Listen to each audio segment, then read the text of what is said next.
going to get started with the Pledge of Allegiance, led by Commissioner Boyce, and I know Commissioner O'Grady is on his way in, so we'll just get started. I pledge allegiance to the flag of the United States of America and to the republic for which it stands, one nation under God, indivisible, with liberty and justice for all. And there he is. Good morning. Good morning. Before we get started with our resolutions, we have our Thrive On Invitational Challenge winners today. And we are here to recognize this year's Thrive On Invitational Challenge winners. And we have an interesting group here that are the winners, and I'm anxious to hear a little bit about how they came up with their name. And we have the engineer's office, Periwinkle Lightning Bugs, who are the winners. So I would like to hear from Cornell Robertson's office and our human resources team. We have Jessica McCurdy, and I'm really anxious to hear how this team got their name. And congratulations to you. Jessica, if you want to come on up, and then the county engineer and team will come up for a picture, and we can hear more about the name. Absolutely. So as Commissioner Brown said, my name is Jessica McCurdy. I'm the coordinator of wellness and benefits programs for the county. Back in May, we did launch our first challenge of the year, and as she said, that was a invitational steps challenge. So names were actually chosen based on a color and an animal. So they were, picking out of random periwinkle and lightning bugs, but they had options to choose different colors, different animals. So some of the other team names that they had were the cobalt kangaroos, the emerald Clydesdale, so just some really creative names out there. And as you said, the periwinkle lightning bugs did win the challenge. I would like to recognize them and just acknowledge the fact that as a team, they took nearly 2 million steps. So that's over 10,000 steps per participant per day for their team, which is absolutely fantastic. So at this time, I would like to congratulate the Periwinkle Lightning Bugs and welcome them to the front of the room for a photo op and to recognize them this morning. So team members were Andrea Lossick, Brent Welch, Fritz Crozier, Ed Herrick, and David Dibbling. And I would also like to welcome the engineer's office wellness champion, Angie Phelps, and Franklin County engineer, Cornell Robertson, to the room.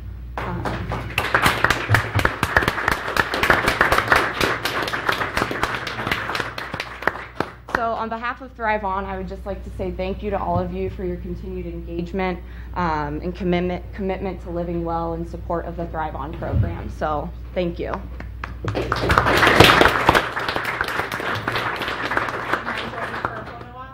I'm told that my golf shirt yesterday was periwinkle, so. Oh, you were representing. Yeah. Come up front. Congratulations. Great story, too. Look at that team, man. Thank you. Yeah, I still want to know who picked the name. Congratulations. I had nothing to It's do. a great name. I love it. So Cornell, did you pick the name? No, I was just saying, if I had anything to do with it, Cornell would have been in there. All right. Together. Thank you. All right.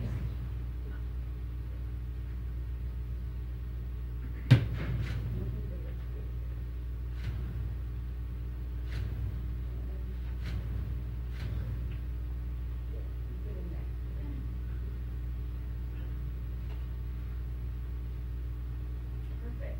Thank you. And congratulations.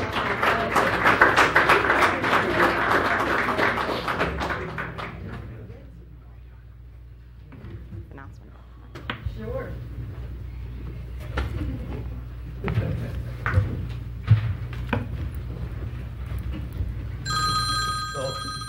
Shirley. So while I'm here this morning, I also have an exciting announcement on behalf of Thrive On. I am excited to announce that the inaugural Franklin County 5K and Thrive On Challenge is officially open for registration today. So this is a 5K walk-run event that's going to be on October 13th of this year.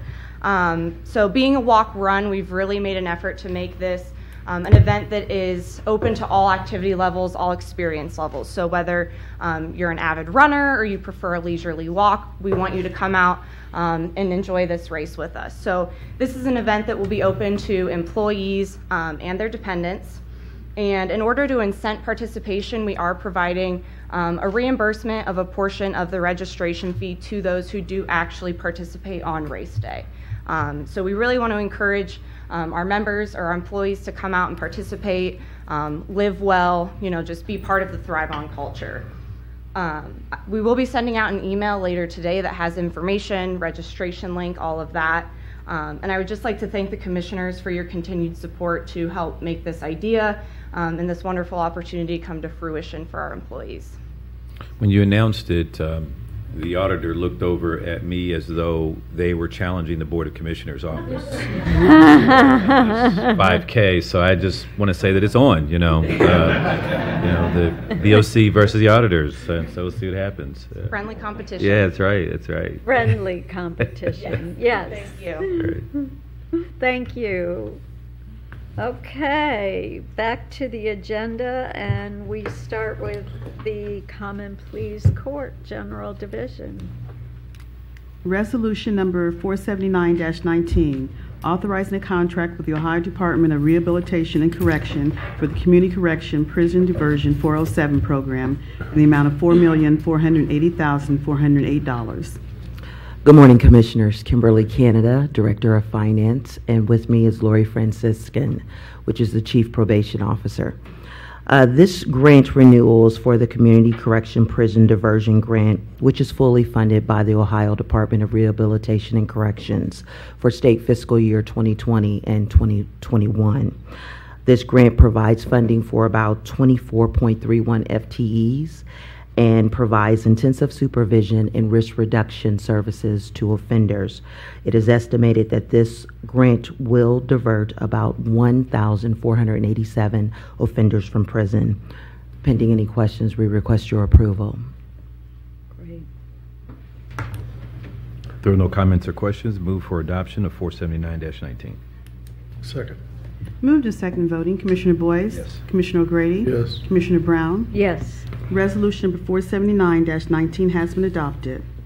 Resolution number 480-19, authorizing a contract with the Ohio Department of Rehabilitation and Correction for the Community Corrections Jail Diversion 408 program in the amount of $727,408. This grant also is the renewal for the Community Corrections Jail Diversion Grant, which is also funded, again, with the Ohio Department of Rehabilitation and Corrections, also for state fiscal year 2020 and 2021.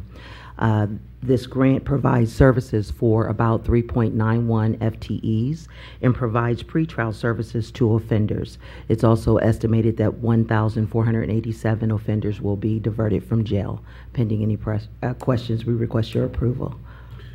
If there are no comments or questions, move for adoption of 480-19. Second.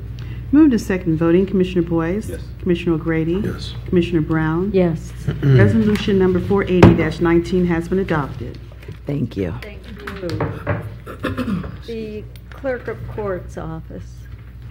Resolution 481-19, authorizing agreement with the security firm Whitestone Group Incorporated to provide armed guard services for the Franklin County Clerk of Court's Auto Title Division in the amount of $1,331,039. Good morning, Commissioners. Sean Reeder, Fiscal Officer for the Clerk's Office. Today's resolution is a non-general fund contract for the Clerk's Auto Title Division. The Whitestone Group is an Ohio-based service-disabled veteran-owned business currently providing security services for the Coroner's Office. The Whitestone Group is an approved federal supplier and a GSA schedule holder. The resolution today authorizes a 4-year contract. The first-year annual cost of the contract is $324,870. Today's resolution encumbers $162,435 for the second half of the year. If there are no comments or questions, move for adoption of 41-19. Second. Moved and seconded voting, Commissioner Boyce. Yes. Commissioner O'Grady. Yes. Commissioner Brown. Yes. Resolution number 481-19 has been adopted. Thank you, Commissioners. Thank you. Domestic Relations Court. Resolution number 482-19, authorizing a contract extension with Action for Children for parenting seminars in the amount of $39,672.60. Good morning, Commissioners. Barb Reeves, Deputy Director. This contract with Action for Children provides parenting classes for parents seeking divorce, legal separation, annulment, or the allocation of parental rights. This contract was originally bid through the Purchasing Department in 2018. This resolution is requesting a contract extension for 1 year with 3 remaining options. The rate remains unchanged at $1,322.42 per seminar. The annual cost of the seminar is $39,672.60, which is offset by a $22 filing fee, which pays for these seminars. Pending any questions, the court requests the approval of this resolution. If there are no comments or questions, move for adoption of 42-19. Second. Moved and seconded voting, Commissioner Boyce. Yes. Commissioner O'Grady. Yes. Commissioner Brown. Yes. Resolution number 482-19 has been adopted. Thank you. Thank you, Barb. The County Engineer. Resolution number 483-19, awarding contract and approving contract bond to Shelley and Sands Incorporated for the Reynoldsburg New Albany Road Improvement Project, Franklin County, Ohio, in the amount of $769,945.30. Good morning, Commissioners. Morning. My name is Cornell Robertson, Franklin County Engineer and cheerleader for the Periwinkle Lightning Bugs. With me today, James Jewell, Chief Deputy of Operations. Commissioners, this first resolution is for a road widening project in the northeast part of the county in Jefferson Township along Reynoldsburg New Albany Road, and it is a public-private partnership with MI Homes for their Weldon subdivision. And so this project will add turn lanes into that particular subdivision. We had a competitive bid for the construction. We had 4 bidders, and Shelley and Sands had the lowest and best bid. If there are no comments or questions, move for adoption of 43-19. Second. Moved and seconded voting, Commissioner Boyce. Yes. Commissioner O'Grady. Yes. Commissioner Brown. Yes. Resolution number 483-19 has been adopted. Resolution number 484-19, authorizing settlements for disputed property damage claims involving Franklin County Engineers Office employees in the amount of $7,954.52. Commissioners, on March 19th of 2019, during routine excavation within our right-of-way, one of our employees damaged a telephone line owned by AT&T. On November 7th of 2018, a Franklin County engineer employee stretched an overhead AT&T line that was causing it to drop in height. A vehicle owned by CMH Air Freight Associates, Inc. entered the road and made contact with the lowered overhead line, dragging a portion or damaging a portion of their vehicle. There were no injuries reported on either case. Our office worked closely with the prosecuting attorney's office, and they have approved a total settlement amount of $7,954.52. If there are no comments or questions, move for adoption of 484-19. Second. Moved and seconded voting, Commissioner Boyce. Yes. Commissioner O'Grady. Yes. Commissioner Brown. Yes. Resolution 484-19 has been adopted. Thank you. Thank you. Happy 4th of July. Happy 4th of July. The County Auditor. Resolution number 485-19, authorizing a 1-year contract with Woolpert Incorporated for orthographic aerial CAUV photography utilizing non-general funds in the amount of $69,088. Good morning, President Brown, Commissioners O'Grady, Commissioner Boyce. Thank you for the opportunity to present this resolution. It regards our program for the Current Agricultural Use Value, CAUV. It's the state program that allows for farmers to get a tax deduction for their agricultural farming portion of their property. Again, we're looking to use aerial photography to supplement field work, which is critical for our appraisers. Previously, a pilot program had been pursued using drones. This would correlate more to what we've done before, with the goal of being able to see crop use, make sure we don't have to put appraisers out in the field as much. Joining me, P.R. Casey, Deputy Chief of Staff and Legal Counsel in the office. Happy to answer any questions. If there are no questions or comments, move for adoption of 41-19. Second. Why am I, what happened to my sheet here? 485, Yeah, I'm sorry, 485-19. yeah, second. Moved and second voting, Commissioner Boyce? Yes. Commissioner Grady? Yes. Commissioner Brown? Yes. Resolution number 4519 has been adopted. And since we now have our votes, Commissioner Boyce, the race correlates with the Columbus Italian Festival, so at least one member of the auditor's office will be well carbo-loaded for the race. So we look forward to October 13th. You know, Mr. Auditor, That's true. that is budget time. So while we hope that, you know, your office is does a nice job raising the funds and does a good job there, we will be keeping a close eye Appreciate that, Commissioner. on your budget during that time. So We look forward to it. Thanks. Okay, now we've got the Emergency Management Agency. Resolution number 486-19, authorizing the approval of the renewal agreement for the Everbridge Mass Notification System, Franklin County Emergency Management and Homeland Security, in the amount of $261,706.06. Good morning, Commissioners. Jeff Young, representing Franklin County Emergency Management and Homeland Security. Before you is a resolution for our annual renewal agreement with Everbridge Mass Notification System, which is branded as Alert Franklin County. The Everbridge software is provided through a GSA contract and an end-user license agreement reviewed and amended with the assistance of Franklin County Purchasing and the Franklin County Prosecutor's Office. This mass notification capability is in place to serve all residents within Franklin County and is available for use by every jurisdiction within Franklin County. This availability is part of the alert system or through the use of event-specific text groups and the use of keywords such as Arnold, Pride, or this weekend or this Wednesday at Red, White, and Boom, which you can join or text into by texting RWB 2019 to 888-777. As a countywide multi-jurisdictional resource, this contract is funded through the annual proportionate share that supports Franklin County Emergency Management and Homeland Security. The Everbridge software also provides the capability for internal agency staff notifications. This capability is used extensively by both the City of Columbus as well as Franklin County. As a follow-up to last year's discussion at the elected and appointed officials lunch, we work closely with the county administration to do an annual test and increase the usage, the knowledge, and the accuracy of the information contained within the system. On October 31st, we did that test and successfully had 2,565 staff receive and confirm receipt of the alert message that went out, almost immediately in most cases.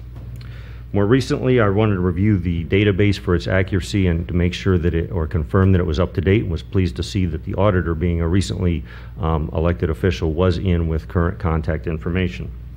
And then even more specifically, on June 11th, when the municipal court building had a water issue, it was used to notify 265 internal staff as to which courts were closed, which ones were open, and actions being taken to keep the court system functional and accessible to the public. While the individual agency points of contacts and my staff continuously work to keep the database updated with current information as to contact methods, I can report that I'm confident this is an active, functional, and ready resource. I'll gladly answer any questions and ask for your approval of this resolution. Can you just talk about, you said that we can opt in for this week's, explain Correct. that. What is So for special events, we work with the event management unit for law enforcement to stand up event-specific keywords, which are an anonymous text message group that people can join, and we can push really actionable information to them. So we really have used it several times over the past year. It's a relatively new module within the system, and we're working with media to get that word out. We've got about 1,200 people who have joined for 2019. So anytime there's a specific event, we can work with the event organizer to assign a specific keyword, unique, and then people can join that group, and we can push it out to them. Then once you opt in, you're in for all of the events, or you got each event has its own opt-in word? Some of it depends on the structure we set in place, but it is really event specific. So it goes to marketing for that event. Now, in many cases, we've learned now we can roll those contacts from year to year. So if you've got a group that always comes to town, Quarter Horse Congress, it's a lot of the same people that might come into town. If we stand that group up, we can activate and deactivate that keyword, which really speaks to people's new people's ability to join it. But the database exists, and we can reactivate it roughly 30 days out from the event, start from an existing pool, and then add more people to it, as well as provide them the ability to opt out if they're not coming to the event, or if it's bothering them, and they always have the ability to opt out. So there's a little bit of active management and discussion on how you do that. So for instance, for Red, White, and Boom, with the Columbus Police Chief developing and marketing a brand new app for Columbus Police, we'll utilize this, and then at the end of the event, maybe a day or two after Red, White, and Boom, we will probably send kind of a hand-off message thanking people for attending the event, hoping they had a safe time, and if they'd like to follow Columbus Police on a daily basis, they can, join that app or load that app onto their phone. So we'll kind of work with Columbus Police to see how that messaging should actually be worded. So we kind of, and you can use that to drive it to other social media platforms as well, Facebook pages, Twitter accounts. So it's a little bit of the active management. Like any of these systems, it's all about marketing. So and Don Brown at the convention and I have talked about trying to create a system where when large conventions come to town, whoever the event organizer is obligated to assist with marketing, which really goes into the large picture safety event. And it's really nice because people can join this group or a text message group on the fly with minimal effort. They don't have to create a profile. They don't have to have a local address. So when you're pulling in visitors to the area, it's very easy for them to join, utilize it for the event. And then we've got a way to push information to them or contact them and give them directive, actionable items if there is an event. Okay. Everbridge is a really good system, and this is a different use. But I appreciate you coming to my office after the last major weather event. Director and I had a long conversation about how the sirens are go off and when and how. What the decision-making process is there. Sometimes it's not necessarily in the hands, of the folks we'd like it to be in the hands of. But and so I appreciate that. We had, long conversation about that.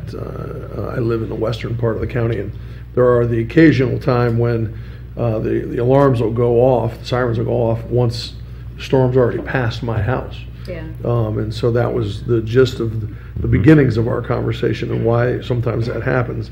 And so, as the sirens are going off, the storms are already in the central or eastern part of the county. But there's a reasoning behind that, and so I had to better understand that, and so appreciate that conversation, and we'll be watching the weather map on television or following it on the radar on the phone or the iPad at home. And I'm going, why is there no siren?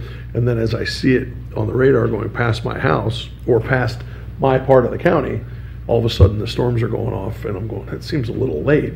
But there's reasoning behind that, and so I appreciate that explanation and that timing. But this other conversation and technology that we're talking about is critical, and it's good stuff, and I appreciate that as well. You're welcome, and thank you. And it's I get somewhat down in the weeds and enjoy it because how we communicate as public officials and as a society is always changing.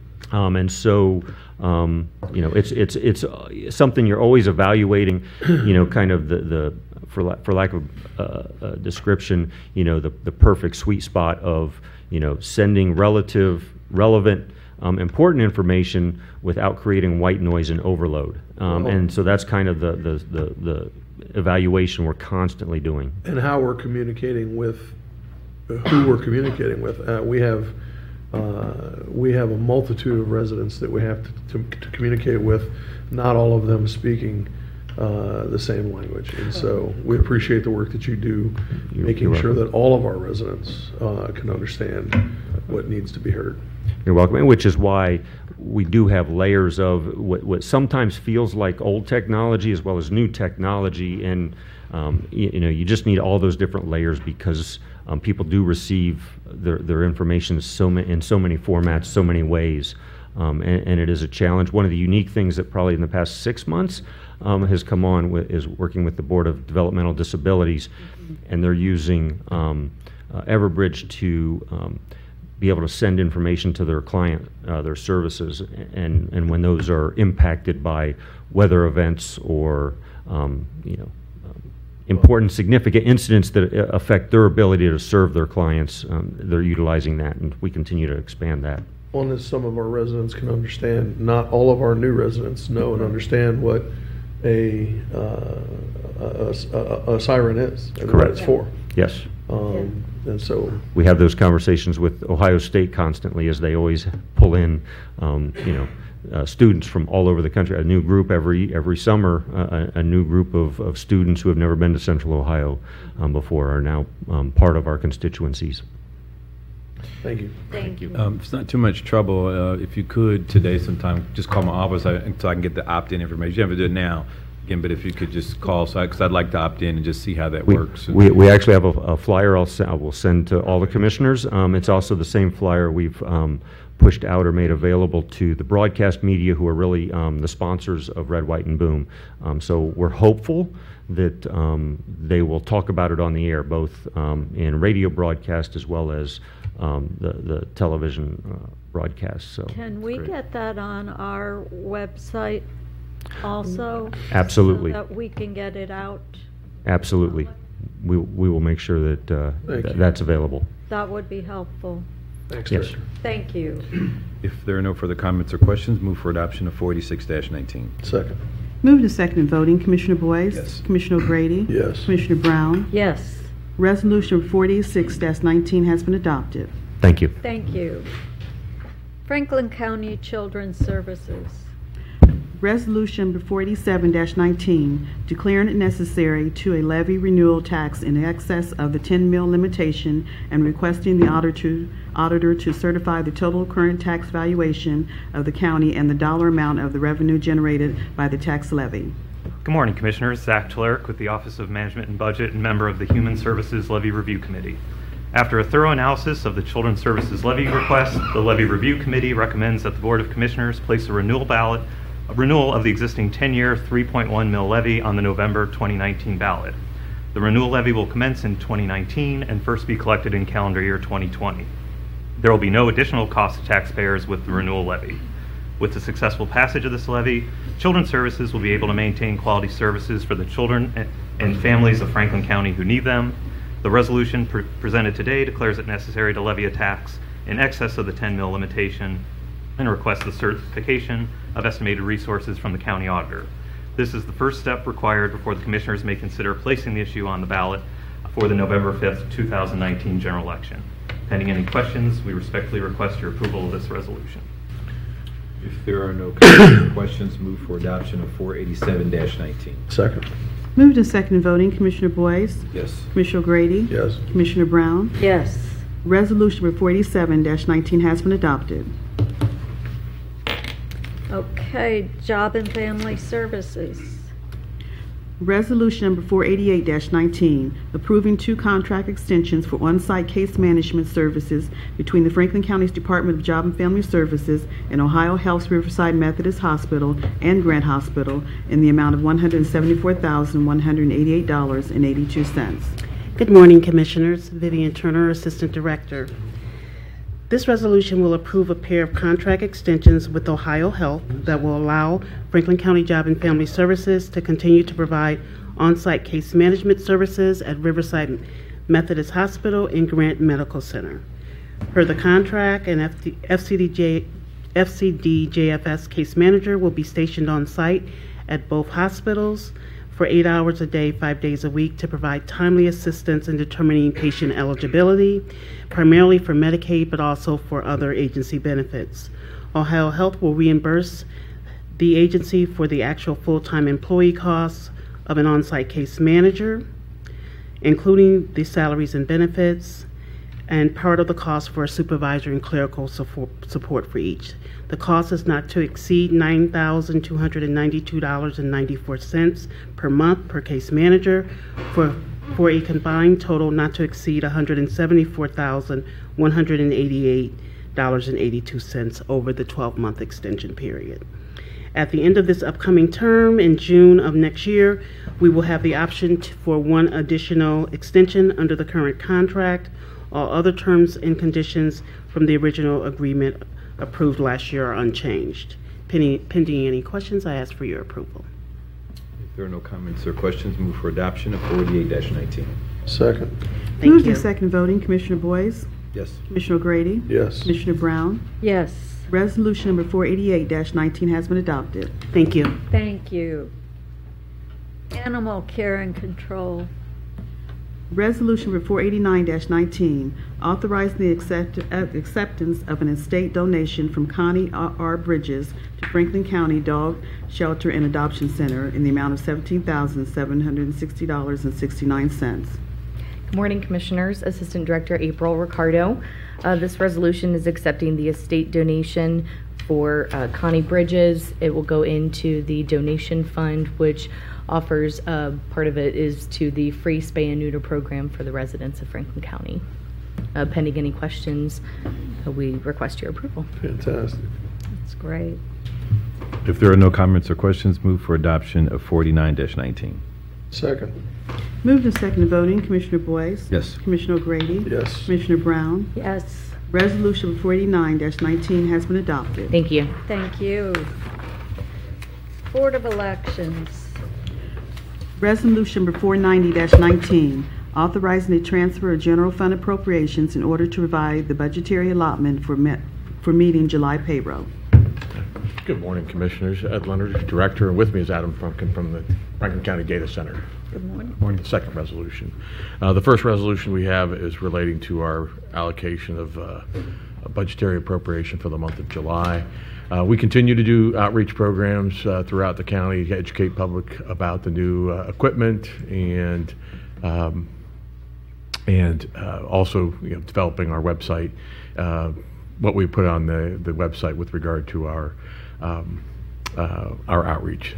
So I guess before I go any further, I do want to extend my thanks to everybody in the Franklin County family. Today's my first day back, so that's why I was a little troubled. But I just wanted to extend my thanks to everybody in the Franklin County family for extending their condolences to me on the loss of my mother. Mm-hmm. It was just a difficult time over the last several weeks as she deteriorated. And so again, it was just, when she passed, it was very meaningful to me and comforting to me to have so many of the Franklin County family reach out to extend their condolences. So thank you.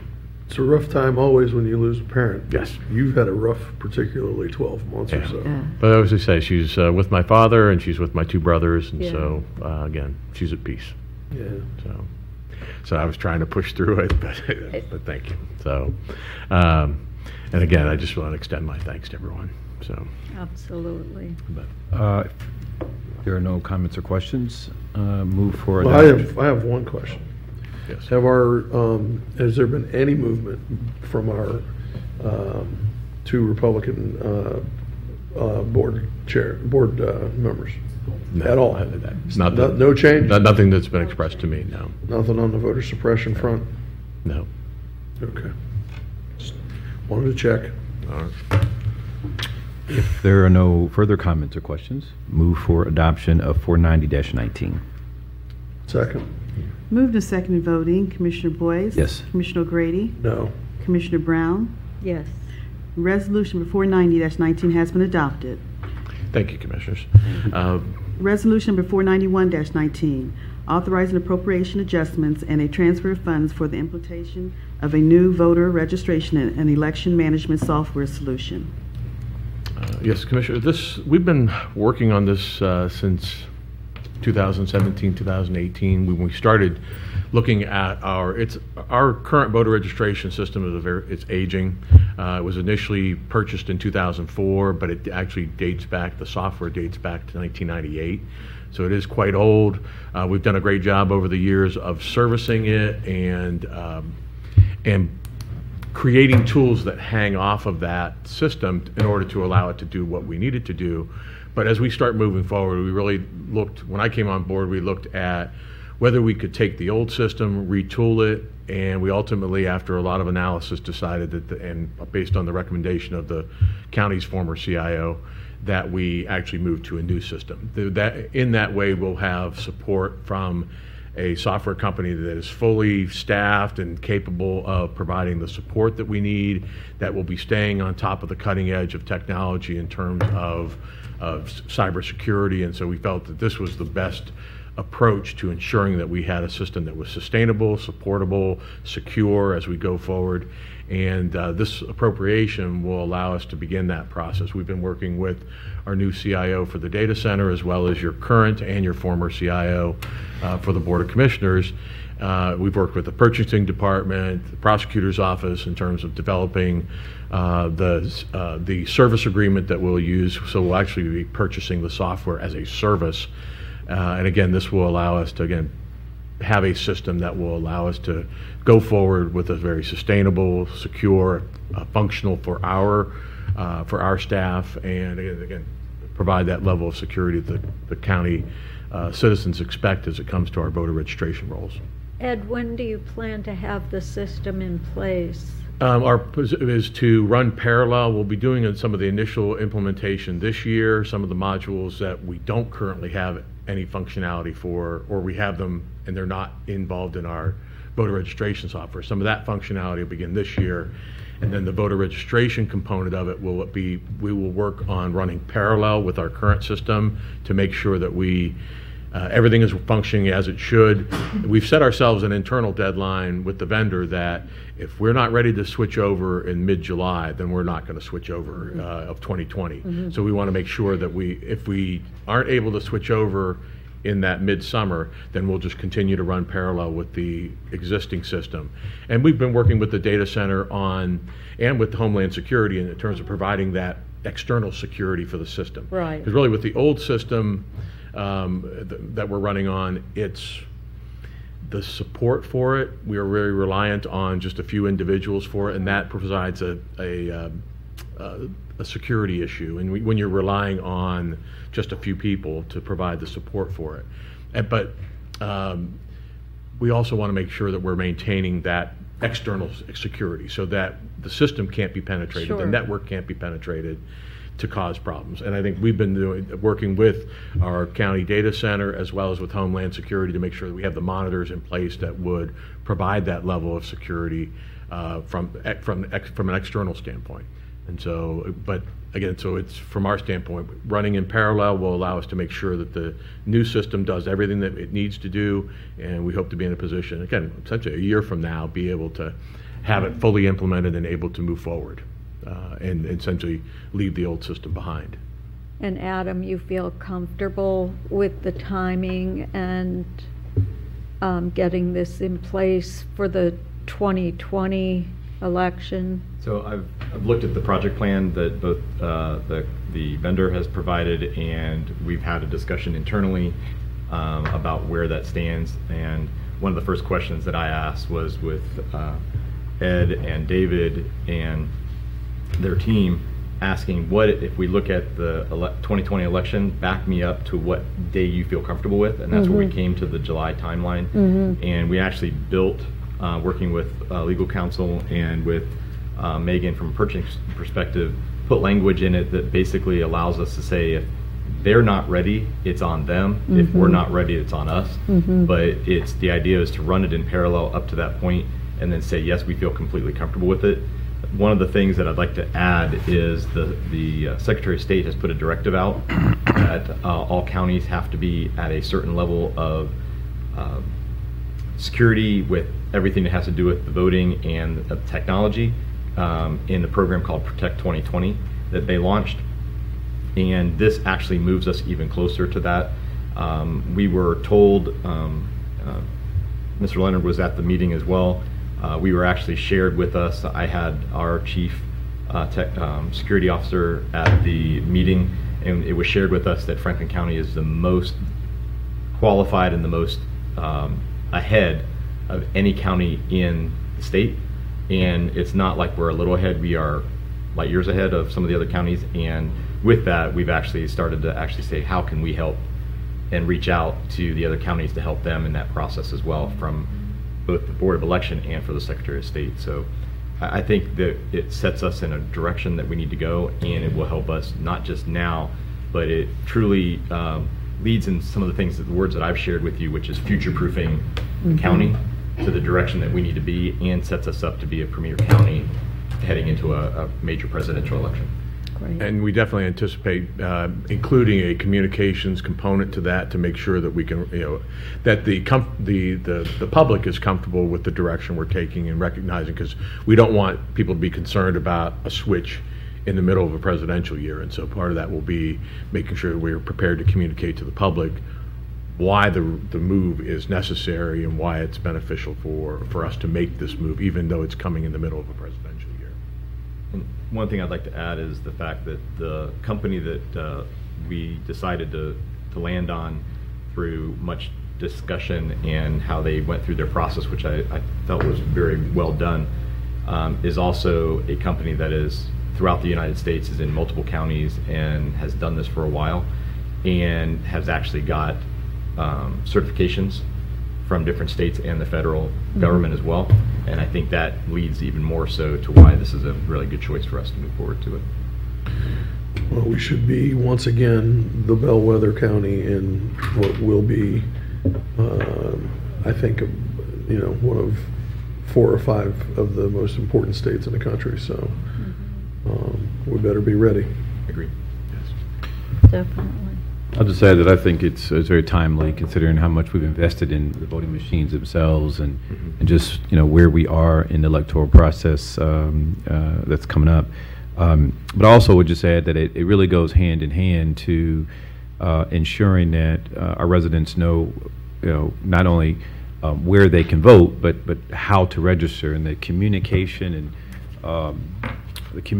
and I guess promotion piece of not just the election itself, but also how to register, where to register, and how safe your registration is important. And so to the sort of back issue from some time ago, it just goes, to me, promotes even further the idea that we've got to have the right kind of communication to the public to help them ensure that they know where, how, and to vote or to register, and then how secure their information is, because that could be a deterrent too.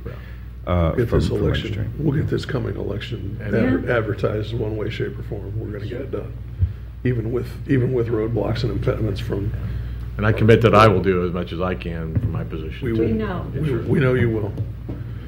We know you will. Roadblocks and impediments are one thing, but we're going to make it happen.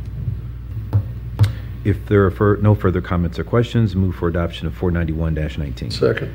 Moved and seconded voting. Commissioner Boyce? Yes. Commissioner O'Grady? Yes. Commissioner Brown? Yes. Resolution number 491-19 has been adopted. Thank you, Commissioners. Thank you Appreciate both. it. Economic Development and Planning. Resolution 492-19, review a petition to annex 0.6 plus or minus acres from Madison Township to the City of Columbus, case number Annex 1119.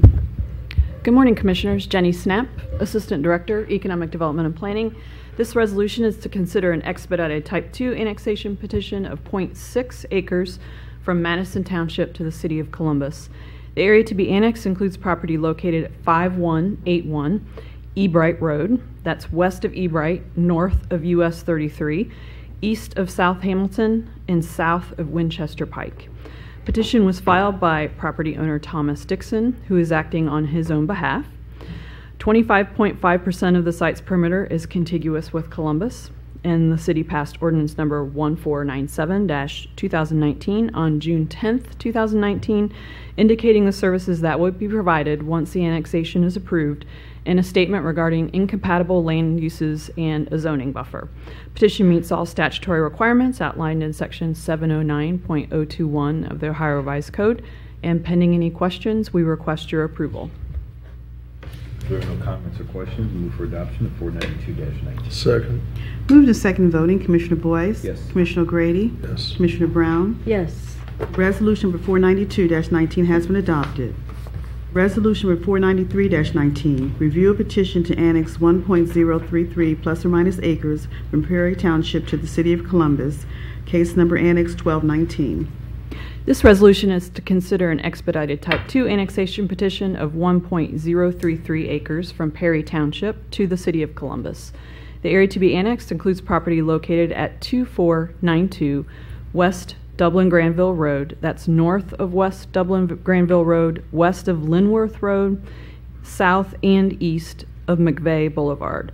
Petition was filed by agent Timothy Lynn, PEPS of Lynn Engineering, on behalf of the property owner John and Elizabeth McCabe, and Mr. McCabe is in attendance if you have any questions. 46.5 of the site's perimeter is contiguous with Columbus, and the city passed ordinance number 1496-2019 on June 10th, 2019, indicating the services that will be provided once the annexation is approved, and a statement regarding incompatible land uses and a zoning buffer. Petition meets all statutory requirements outlined in section 709.021 of the Ohio Revised Code, and pending any questions, we request your approval. If there are no comments or questions, move for adoption of 494-19. Second. Okay, it was 493. 493-19. Why you keep making me look bad, man? Seconding your. I keep messing around my iPad and going back and forth, and so it just, I should. All right, so am I seconding 493 then? Yes. All right, second. Moved and second voting, Commissioner Boyce? Yes. Commissioner O'Grady? Yes. Commissioner Brown? Yes. Resolution number 493-19 has been adopted. Resolution number 494-19, review a petition to annex 0.905 plus or minus acres from Jackson Township to the City of Grove City, case number Annex 1319. This resolution is to consider an expedited Type 2 annexation petition of 0.905 acres from Jackson Township to the City of Grove City. The area to be annexed includes property located at South Big Run Road, that does not have an address, and that is north and west of South Big Run Road, east of Demarest, and south of Interstate 270. Petition was filed by agent and attorney Casey Wall of Wall Law, and she is in attendance if you have any questions, on behalf of the property owners Paul and Alina Romanoff.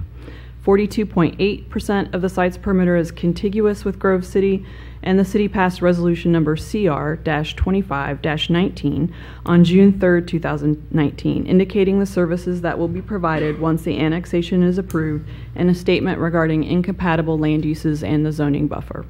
Petition meets all statutory requirements outlined in section 709.021 of the Ohio Revised Code, and pending any questions, we request your approval. If there are no comments or questions, move for adoption of 494-19. Second. Moved and second voting, Commissioner Boyce? Commissioner O'Grady? Yes. Commissioner Brown? Yes. Resolution number 494-19 has been adopted. Thank you. Thank you. Human Resources.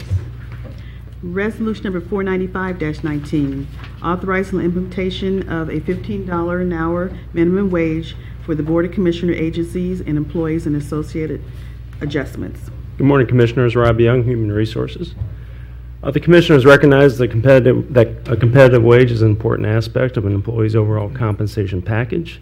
Changing our minimum wage to $15 an hour from $13.69 an hour will keep us competitive and improve the economic picture for Board of Commissioner employees. Current employees up to and including salary grade 14 will have their hourly rate changed to $15 an hour or by 50 cents, whichever results in the greater increase. The resolution is only for non-bargaining Board of Commissioner employees. However, it authorizes the Human Resources Director to offer the same compensation package to the various unions who represent Board of Commissioner employees by memorandum of understanding. After board approval, other Franklin County elected office holders and the courts may submit a written request for a $15 minimum rate if applicable. Pending any questions, request approval of the resolution. Just, if you could, I mean, we talked about that briefly, but I just think it's important to say it publicly as well, and that's this conversation around wage compression and how when you move the sort of floor, it has an effect on maybe longer time employees that aren't in high classifications but have kind of gotten their way in so I mean, just to make this up, so this isn't accurate, but you know, you got somebody that may come in yesterday at $15, today at $15 an hour, but somebody that may have been here for 10 years and have worked their way up to 89 or something, then that's the compression. And I know that yourself and Administrator Wilson had talked about being aware of the sort of wage compression issue and going to take a look at this, right? We are going to look at that and try to figure out, because it's a fairness thing. You know, even though we've got the floor now, you know, if someone's been working for a long time and, you know, their salary is reflective of when they started and how they've gotten step increases over the years, but now that the floor, it should change their salary too. It's a heavy lift for us as county commissioners from a cost standpoint, but it's the fair and right thing to do so. But I just wanted to put on the record that's something we're looking at. We are looking at that. Out down the road. Yeah, we recognize the 50-cent adjustment is a lower percentage the higher your base salary is. So the lower salary people, which are some of the people that have been here the shortest tenure, percentage-wise, they're getting a larger increase. We recognize that, and we hope to address that through bargaining next year for our non-bargaining. And for our bargaining units, I'm sorry, and non-bargaining, we'll address that also. I think as an employer and coming out of the poverty blueprint, we had a responsibility to be a role model in the community by doing this $15 an hour minimum starting. And I think we couldn't expect other employers to do something to raise wages without us taking this step. And I'm really proud that we are taking a stand and at least getting our staff to the minimum if they're at a lower wage. And I think we're always going to be looking to do what we can to make this the best place to be working for all of our residents who want to work here. So I'm really glad that we're taking this step, and I think we can't just rest on that, and we have to be looking at ways to make this the best place to work. Whether it's through direct wages, our benefits, whatever we do to help our employees want to be here with whatever ways we can. So thank you. And thank you, County Administration, for getting this to this place. Kenneth Wilson, County Administrator, I'd like to thank the board for your leadership and patience. It took some time to put this proposal together. Who are you talking to? To put it together in the most fiscally prudent way possible. But I just want to reiterate that we are always looking at how we can have the most competitive compensation package total with both wages and benefits. Earlier in this meeting, we talked about the Thrive On Challenge and the first Thrive On 5K Run Walk. Our most important resource here at Franklin County are our people. So we want to take care of them in every way that we can in a fiscally responsible fashion. So appreciate your leadership and encouragement of county administration and HR in trying to do that. So we are going to, in fact, work through our collective bargaining process and try to improve each contract. Is our goal to try to improve that contract from the last. And it's a give and take. There's things that management needs, and there's things that we know our people need. So we try to offer the best package we can in continuing to keep Franklin County in a strong fiscal position for the long term. Well, I appreciate you using the word patience. I haven't exactly been a gentleman about my displeasure about how long this took. So I'm certain I used language at times that my mother would not have been proud of. In my frustration over the last however long, I won't talk about that. But I am certainly happy that we are here today to do this. That said, $15 an hour is certainly not enough money to be able to raise a family on. And so while we are at the minimum with $15 an hour, and that's a good thing. $15 an hour is a real tough wage in this economy, in this day and age, to be able to raise a family on. And you all know I have a good friend who's out there campaigning across the country who's talking about salaries that are twice that. That people need. We need to be able to. Not that Franklin County certainly can afford to do that, but we need to be out there, doing what we can to encourage job growth and encourage wages and do what we can to grow the economy. Help us do what we can to help grow the economy so that folks can afford to raise a family in this world. And while I am very happy and very proud to be voting for this today to raise our minimum to $15 an hour and help encourage folks, and we have plenty of people like Nationwide Children's Hospital and Aetna and Huntington National Bank and others that have begun this in this community. We need others to join us in this effort, but we also need to work with the business community and others to do what we can to help folks get to a point where they can earn a wage so that people don't have to work 2 and 3 jobs to be able to raise their family and put food on the table. So. If there are no further comments or questions, move for adoption of 495-19. Second. Moved and second voting. Commissioner Boyce? Yes. Commissioner O'Grady? Yes. Commissioner Brown? Yes. Resolution number 495-19 has been adopted. Resolution number 496-19, approving the Volunteer Initiative Plan as a permanent program. And following up on your comments earlier, Commissioner Brown, and making this a good employer, a year ago the board approved a pilot program called the Volunteer Initiative Plan, VIP, which provides each non-bargaining employee the ability to take up to 16 hours of paid leave in order to participate in community volunteer projects arranged through the Department of Human Resources. The intention of this program is to create community engagement opportunities that are meaningful, purposeful, and help those in need. At the same time, the Board of Commissioners recognize that participating in these activities also enrich and inspire the lives of our employees. The pilot program partnered with 45 nonprofit entities who offered 223 opportunities and 556 volunteer shifts.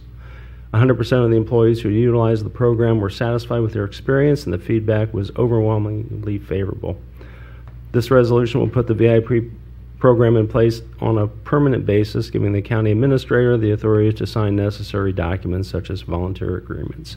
Pending any questions, request approval of the resolution. If there are no comments or questions, move for adoption of 496-19. Second.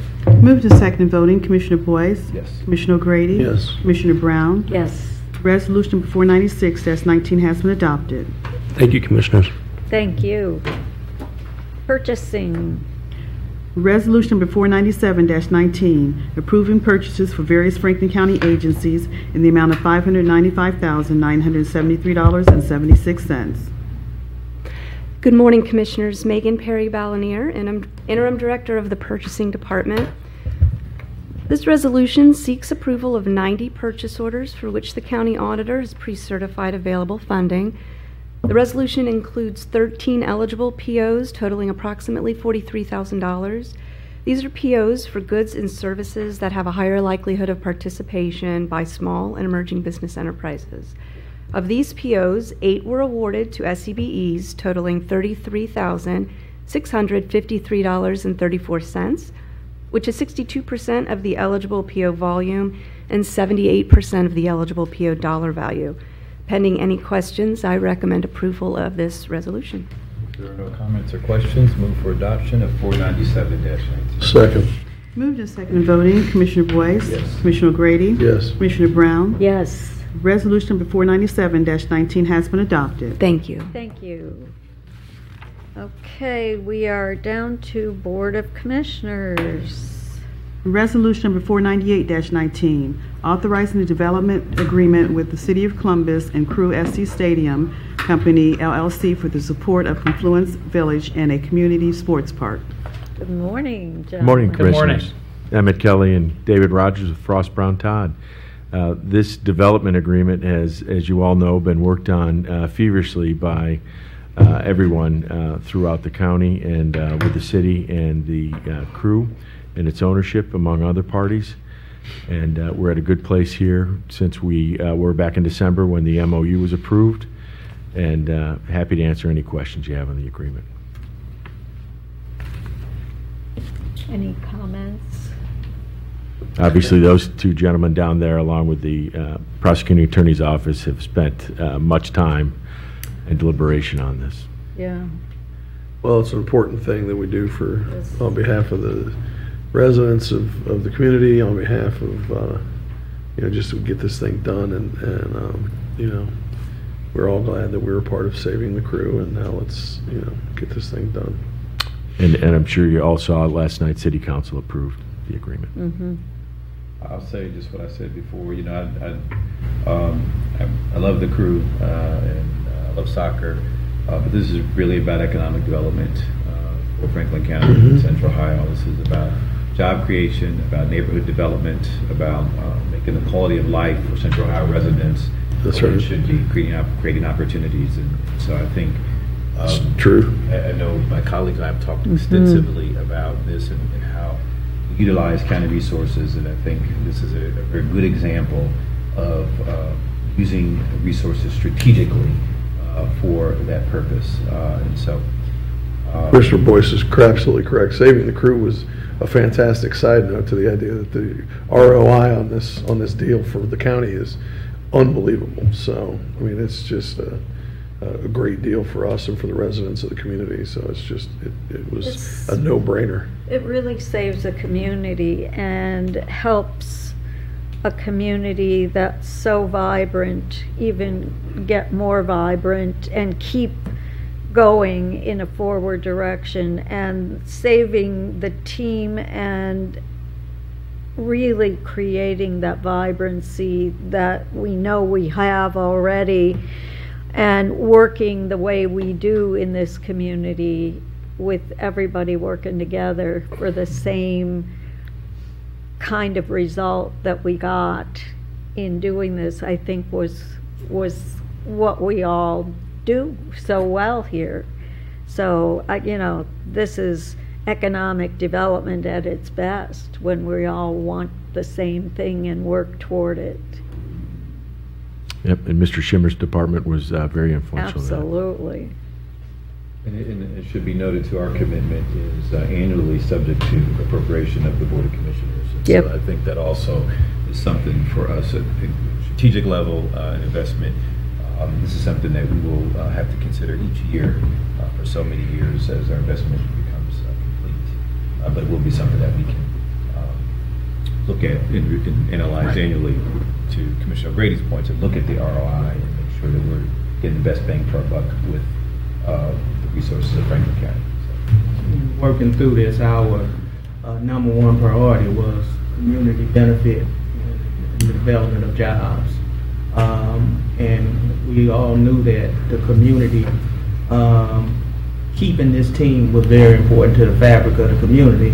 But fortunately, we were able to craft an agreement which allows us to have a focus on economic development.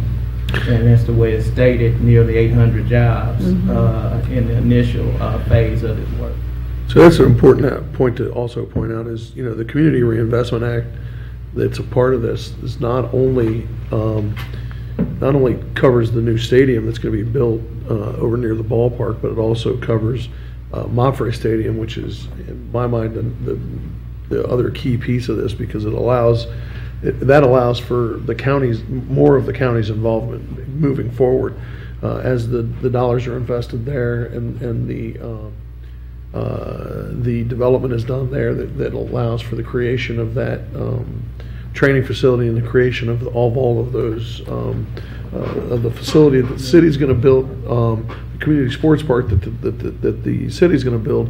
It allows for our then involvement potentially with the city and our clients, the folks that we serve on a regular basis, the people that the residents that we work with on a daily basis through our Department of Job and Family Services, potentially a multitude of our other agencies, so that we can then partner with the city and be able to continue to serve our clients. And that's something that we talked through during this entire process. It was similar to another deal that we thought we had done, but then didn't work out. But it allows us to continue to be able to do that. So it's a great secondary, well, it's a great another aspect of this deal that it allows us to be able to work with our residents. Yeah. So. There's a hope and a goal of having historic diversity and inclusion as a part of this project. There's language contained in this agreement that sets a 30% goal and total value of expenses on the project being certified with Columbus MBE. So there was a large outreach event at New Salem Baptist Church. It drew, I think, nearly 200 people with interest in how the community can benefit from this. Both phases of this development, both Confluence Park and Community Sports Park, and the redevelopment of Monfrey Stadium and training facility. I'll just add to Administrator Wilson and I have talked about, the sports authority, the stadium authority will have to issue some debt around some of this just to get the sort of present value of it down. But even there, we're going to look at minority participation on the financing side. And so we're ahead of the mark, even including the financial element of it. I also want to add, recently had someone approach me about Franklin County, what was deemed as, investing into a soccer stadium. And I said, again, this is to me an economic development investment. If you don't think that investment is important, ask the construction worker that is on a job site for the next 2 years building a stadium. Ask the small business that opens up in the region and has a customer base that is able to create jobs behind that. Ask the family that may move into that area, or the millennial that may move into that area, and count that as their neighborhood of well-being and live space. And so, I look at everything from a financial lens, and so this to me is very strictly to use Commissioner O'Grady's point, an ROI kind of consideration, and I think the members tell the story best, and it's a logical and important investment for Franklin County. No doubt about it. So if there are no further comments or questions, move for, thanks gentlemen for being here today. Appreciate your work on this as well. A move for adoption of 498-19. Second. Moved and seconded voting. Commissioner Boyce? Yes. Commissioner O'Grady? Yes. Commissioner Brown? Yes. Resolution number 498-19 has been adopted. Thank you. Thank you, Commissioners. Any journalizations? Wishing everybody a very good holiday and 4th of July, and we are adjourned. Doing these photos. I think she's